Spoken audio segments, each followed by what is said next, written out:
Bonjour tout le monde, j'ai le plaisir d'être avec Louis Piaget, expert en innovation et entrepreneur.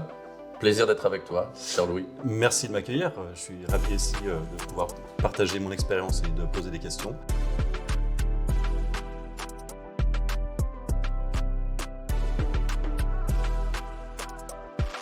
En fait, dans mon travail de tous les jours, je rencontre beaucoup d'entrepreneurs et ce que je remarque, c'est que la plupart d'entre eux, et notamment au HUG, où je travaille, ont des super bonnes idées, mais comme c'est des médecins, ils n'ont pas forcément envie de développer des startups.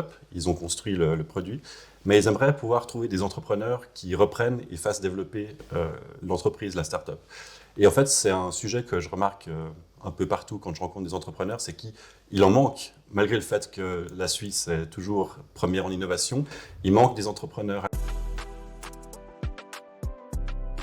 Alors, comment on fait pour encourager plus de monde dans cette voie-là ?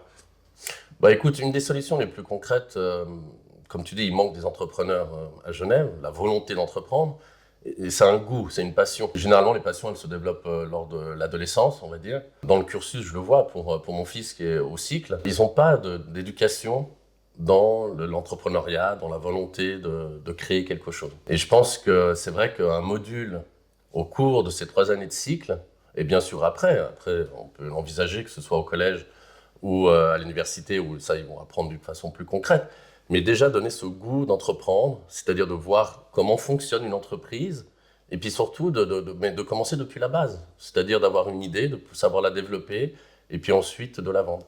C'est vrai que je pense que ça peut changer parce que typiquement moi, mon expérience, c'est à l'université, j'ai pu faire un échange qui était spécialement dans l'entrepreneuriat et c'est ça qui m'a un peu mis sur cette voie. Donc je pense que si on fait un peu plus tôt, ça amènera encore plus de monde. Précisément, qu'est-ce qu'on imagine au cycle comme solution, comme cours un peu Bah écoute, souvent, quand on peut le voir, les enfants vendent des pâtisseries pour faire des voyages d'études.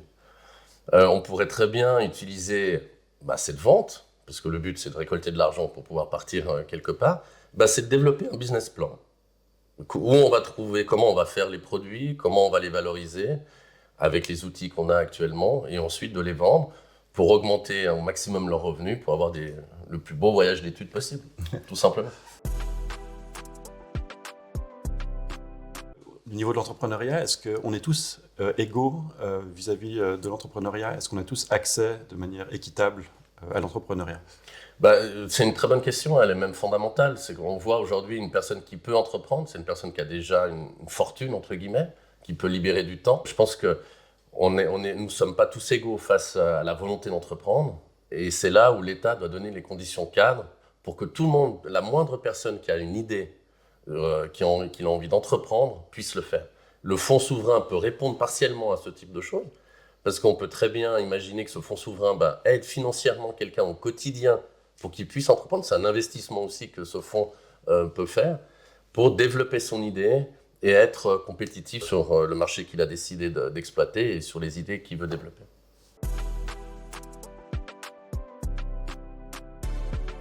Il y a aussi une raison qui fait que les gens viennent à Genève pour lancer des entreprises. Comment on fait pour faciliter encore plus l'arrivée d'étrangers avec des bonnes idées qui veulent développer des entreprises ici à Genève ?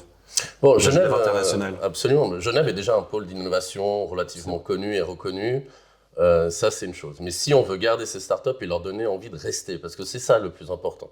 On a certes des centres de compétences, d'excellence qui sont très forts à Genève, mais pour garder ces startups, il faut agir sur 2 leviers, selon moi. Le levier le plus évident, c'est la fiscalité. Parce que c'est pas normal que quand on développe quelque chose, au début, on est dans une perte, c'est évident. Et dès qu'on arrive à tirer un peu de l'argent de l'extérieur pour développer cette idée, cette start-up, tout de suite, la fiscalité rentre en compte et pénalise le fait de rester tout simplement à Genève. Donc sur la fiscalité, ça c'est un premier biais important à mettre en œuvre. Et puis après, c'est la création d'un fonds souverain genevois qui permet déjà d'aider les entreprises dès leur départ et puis surtout de les garder sur le long terme parce que ces entreprises ont besoin d'argent, de cash pour pouvoir se développer. Et je pense que ce fonds souverain permet aussi de garder les entreprises sur notre territoire. Et pour le rayonnement de Genève, bien entendu.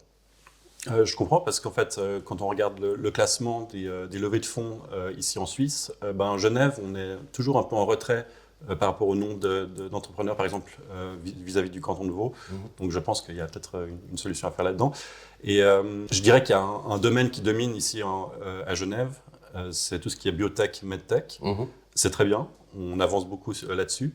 Comment on fait pour qu'il y ait plus de gens qui lancent des startups dans d'autres domaines qui sont peut-être moins technologiques, mais qui font tout autant de création de jobs, et donc des entreprises qui sont un peu plus low-tech? Comment on fait pour pour aider la low-tech, typiquement, c'est moins sexy pour des investisseurs étrangers et tout ça d'investir là-dedans. La low-tech, c'est très local, donc ça peut être national. Et c'est là où le fonds souverain a toute sa pertinence, parce que ce qui n'est pas intéressant, par exemple, pour un investisseur étranger, international, peut l'être pour le fonds souverain, parce que ça peut être pourvoyeur d'emplois très rapidement dans le tissu genevois. Oui, merci infiniment de ta présence et puis de toutes les informations qu'on a pu avoir avec toi. Je te souhaite que le meilleur et c'est un vrai plaisir d'échanger. Je suis sûr qu'on va collaborer longtemps ensemble encore. Merci beaucoup de m'avoir et j'espère que tout ça va se mettre en place et je te souhaite bonne chance pour la suite et pour ta candidature. Merci beaucoup.